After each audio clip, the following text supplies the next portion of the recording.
सामाजिक, शैक्षणिक आणि राजकीय क्षेत्रात सक्रिय असलेले युवा नेते राहुल जारकिहोळी यांनी आता सहकार क्षेत्रात पाऊल ठेवत नव्या पर्वाची सुरुवात केली आहे.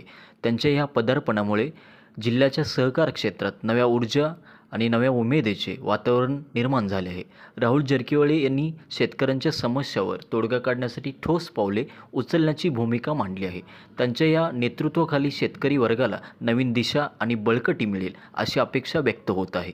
या नव्या प्रवासात त्यांना बेळगाव जिल्हा पालकमंत्री सतीश जारकिहोळी यांचे दृढ मार्गदर्शन लाभणार असून त्यांच्या अनुभवाचा फायदा सहकार क्षेत्राला मिळणार आहे. विशेष म्हणजे जारकिहोळी कुटुंबाने यावेळी एकत्र येत राजकीय विरोधकांना चिमटा काढला आहे. सहकार क्षेत्रातील कार्यकर्त्यांनी आणि संचालकांनी नव्या पिढीवरील विश्वास व्यक्त करत राहुल जारकिहोळी यांचे स्वागत केले आहे. यामुळे जिल्ह्यातील सहकार चळवळीला नवा जोश आणि दिशा मिळेल असा विश्वास व्यक्त केला जात आहे. ಈಗ ತಮಗೆ ಗುರುತಿರ್ಬೋದು, ಬೆಳಗಾವಿ ಜಿಲ್ಲಾ ಕೇಂದ್ರ ಸಹಕಾರಿ ಬ್ಯಾಂಕಿನ ಒಂದು ಚುನಾವಣೆ ಇವತ್ತು ರಾಜ್ಯದ ಗಮನ ಸೆಳೆದಿದೆ.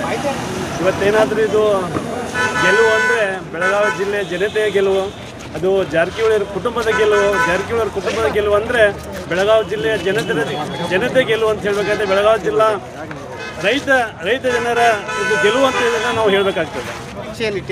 ಇಲ್ಲ, ಯಾಕಂದರೆ ಸ್ವಾಭಾವಿಕ ಈ ಜಯದ ನಿರೀಕ್ಷೆ ನಮ್ಮಲ್ಲಿತ್ತು. ಯಾಕಂದರೆ ಜಾರಕಿಹೊಳಿ ಕುಟುಂಬ ಈಗ ಸುಮಾರು ಒಂದು 4-5 ವರ್ಷಗಳಿಂದ ರಾಜಕಾರಣದಲ್ಲಿ ಜನರ ಸೇವೆಯಲ್ಲಿ ಬಂದಿದ್ದಲ್ಲ.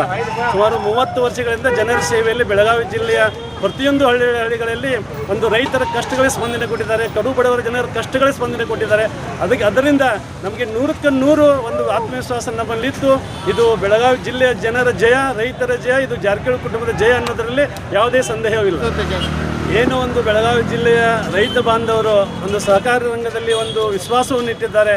ಆ ವಿಶ್ವಾಸಕ್ಕೆ ಇನ್ನೂ ಹೆಚ್ಚಿನ ಒಂದು ಉಪಯೋಗವನ್ನು, ಒಂದು ಕೆಲಸವನ್ನು ಮಾಡುವಂಥ ಕೆಲಸವನ್ನು ಈಗೇನು ಒಂದು ಹೊಸ ಪಡೆ ಬಂದಿದೆ ಅವರಿಂದ ನಿರೀಕ್ಷೆಯನ್ನು ಮಾಡಿದ್ದಾರೆ. ಅದನ್ನು ಅವರು ಖಂಡಿತವಾಗಿಯೂ ಕೂಡ ಪೂರ್ಣಗೊಳಿಸ್ತಾರೆ, ಎರಡನೇ ಮಾತಿಲ್ಲ. ಯಾಕಂದರೆ ಇದರ ಹಿಂದೆ ಒಂದು ದೊಡ್ಡ ಶಕ್ತಿ ಜಾರಕಿಹೊಳಿ ಕುಟುಂಬ ಇವತ್ತು. ಯಾಕಂದರೆ 30 ವರ್ಷಗಳಿಂದ ರೈತರಿಗೆ ಕಷ್ಟಗಳಿಗೆ ಸ್ಪಂದನೆ ಕೊಡ್ತಾ, ಇವತ್ತು ಬಡವರ ಕಷ್ಟಗಳಿಗೆ ಸ್ಪಂದನೆ ಕೊಡ್ತಾ ಏನು ಒಂದು ಕೆಲಸವನ್ನು ಮಾಡ್ತಾ ಬರ್ತಾ ಇದೆ.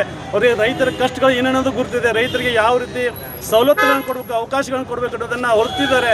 ಅದಕ್ಕಾಗಿ ಅವರಿಂದ ಹೆಚ್ಚಿನ ನಿರೀಕ್ಷೆ ಇದೆ, ಅದು ರೈತರಿಗೆ ಒಳ್ಳೆಯದಾಗುತ್ತೆ ಅನ್ನೋ ಮಾತನ್ನು ಈ ಸಂದರ್ಭದಲ್ಲಿ ನಾವು ಹೇಳ್ತಾ ಇದ್ದೀವಿ.